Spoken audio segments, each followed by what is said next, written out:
The auction hall on Station Kepler 7 reeked of desperation and recycled air. David stood among a crowd of scavengers, merchants, and opportunists, all eyeing the derelict vessels being sold for scrap prices.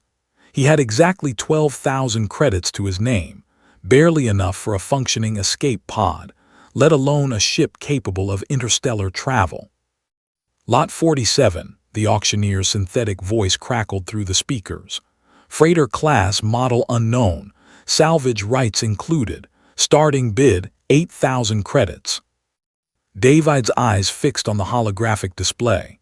The ship looked like it had been through a war, scorched hull plating, missing thruster assemblies, and what appeared to be biological scoring along the starboard side. Nobody else seemed interested. His hand shot up. 8,000. Silence. Sold to bidder 273. 3 hours later, David stood before his purchase in the station's lower docking bay. Up close, the ship was even worse than he'd imagined. The hull was a patchwork of different alloys, suggesting multiple emergency repairs over the years. The registration number had been burned away, leaving only ghostly impressions in the metal. He activated his portable scanner. Life support offline. Main power minimal. Navigation corrupted. But the quantum core showed a faint pulse, enough to get him somewhere, anywhere, away from Kepler 7 and the debts that haunted him there. David climbed through the airlock, his magnetic boots clanking against the deck. Emergency lighting flickered to life, casting long shadows through the narrow corridors. The ship's interior was a maze of stripped panels and exposed wiring. Someone had gutted this vessel, taken everything of value. He made his way toward the bridge, cataloging repairs in his mind. New atmospheric processors would cost at least 5,000. The navigation computer would need complete replacement. The quantum drive. A sound stopped him cold. Crying. Soft, muffled, coming from somewhere deeper in the ship. David's hand moved instinctively to the plasma cutter on his belt. Pirates sometimes used crying recordings to lure salvagers into traps, but something about this sound felt different, raw, genuine, afraid. He followed it through the maintenance passages, down into the ship's lower sections where cargo holds should have been. The crying grew louder. His scanner showed no life signs, but that meant nothing if someone was shielded or in stasis. The sound led him to a sealed bulkhead marked with symbols he didn't recognize. Not human, not any of the known alien scripts from the concordance. His plasma cutter made quick work of the lock. The door hissed open, revealing a chamber bathed in soft blue light. And there, suspended in a cylindrical containment field, was a child. She couldn't have been more than 8 years old, with pale blonde hair that floated around her face like a halo. Her eyes were closed, but tears streaked down her cheeks. Frost patterns covered the containment cylinder's surface, some kind of cryostasis, but still active, still maintaining consciousness. "Jesus," David whispered. His scanner finally picked up readings. The containment field was incredibly sophisticated, far beyond anything manufactured in human space. It was cycling through patterns he recognized from theoretical physics journals, quantum entanglement stabilizers, neural preservation matrices. This wasn't just stasis. This was something designed to keep someone alive indefinitely while their mind remained active. A torture device. David's fingers flew across the control panel beside the cylinder.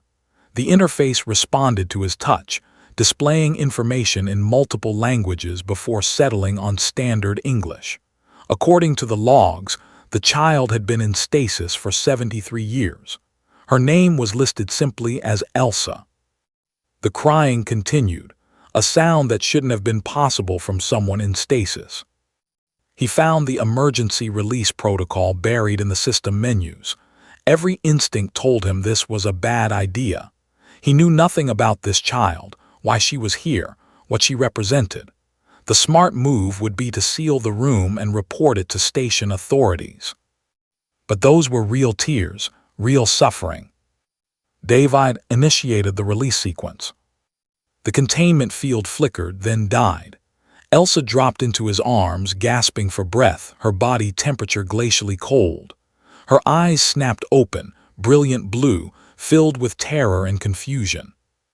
"It's okay," David said, wrapping his thermal jacket around her shaking form. "You're safe now. I've got you." Elsa stared at him, then at the room around them. When she spoke, her voice was hoarse from disuse. "How long?" "The logs say 73 years. Her face crumpled. "They said they'd come back. They promised they'd come back for me." David carried her toward the ship's medical bay, such as it was. As they moved through the corridors, his scanner began picking up new readings from the ship systems.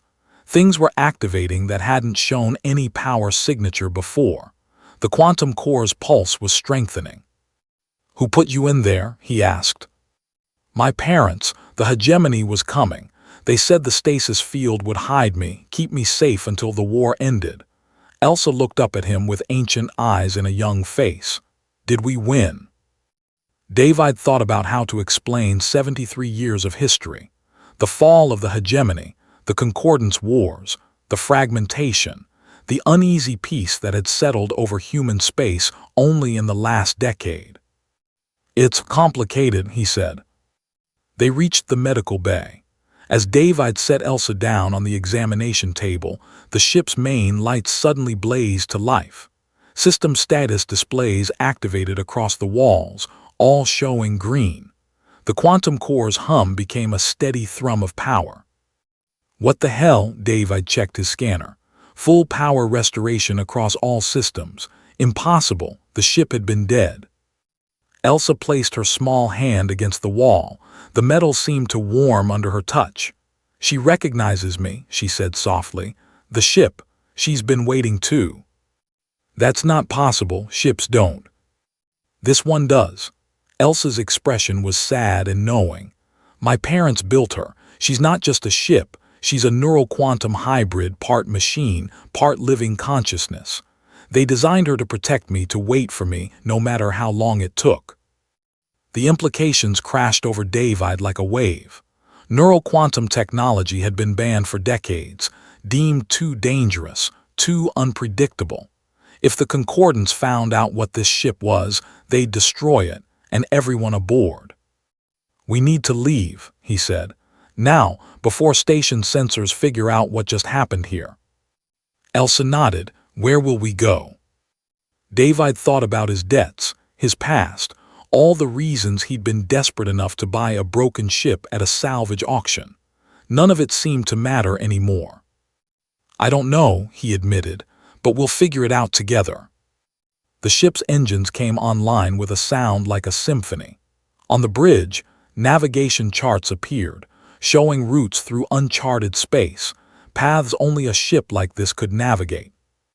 David strapped into the pilot's chair while Elsa stood beside him, her hand still resting on the console. Through the viewscreen, Station Kepler 7 fell away as they accelerated into the dark. He'd bought a cheap ship and found something infinitely more valuable and dangerous. Whatever came next, there was no going back.